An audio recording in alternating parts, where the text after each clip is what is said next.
تذكر يوما كنت تعانق دمعة الفكر تناجي الله في صبر ایک بنی اسرائیلی کی توبہ۔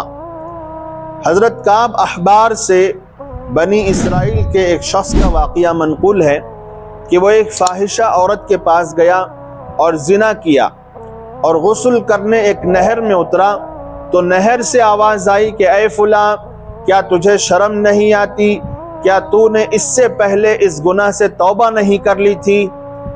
اور کیا تو نے دوبارہ نہ کرنے کی بات نہیں کہی تھی؟ یہ شخص سن کر خوف زدہ ہوا اور نہر سے یہ کہتا ہوا باہر نکل گیا کہ پھر گناہ نہیں کروں گا، پھر گناہ نہیں کروں گا۔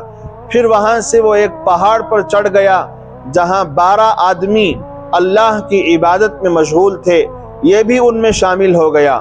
اس درمیان وہاں قحط پڑ گیا تو وہ لوگ غذا کی تلاش میں پہاڑ سے اترے اور اسی نہر پر سے گزرنا چاہتے تھے۔ اس شخص نے کہا میں وہاں سے نہیں آ سکتا، یعنی اس نہر کے پاس نہیں آ سکتا۔ ان عبادت گزاروں نے پوچھا کیوں نہیں آ سکتے؟ کہنے لگا وہاں کوئی ہے جو میرے گناہ پر مطلع ہو جاتا ہے، یعنی میرے گناہ اس کو معلوم ہو جاتے ہیں، لہٰذا اس کے سامنے جانے سے مجھے شرم آتی ہے۔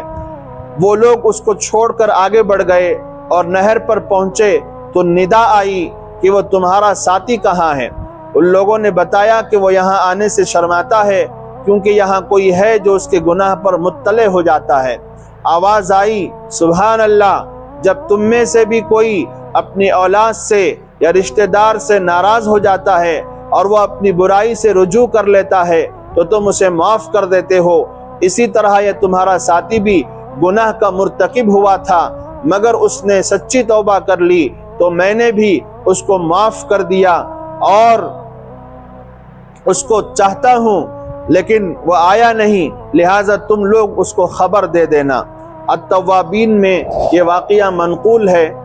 ایسا کریم آقا جو ہمارے ساتھ اس قدر رحم و کرم کرتا ہے اور ہم اس کو چھوڑ کر شیطان سے دوستی کر لیتے ہیں، تب بھی وہ ہمیں نہیں بھولتا اور پھر ہمیں معاف بھی کر دیتا ہے۔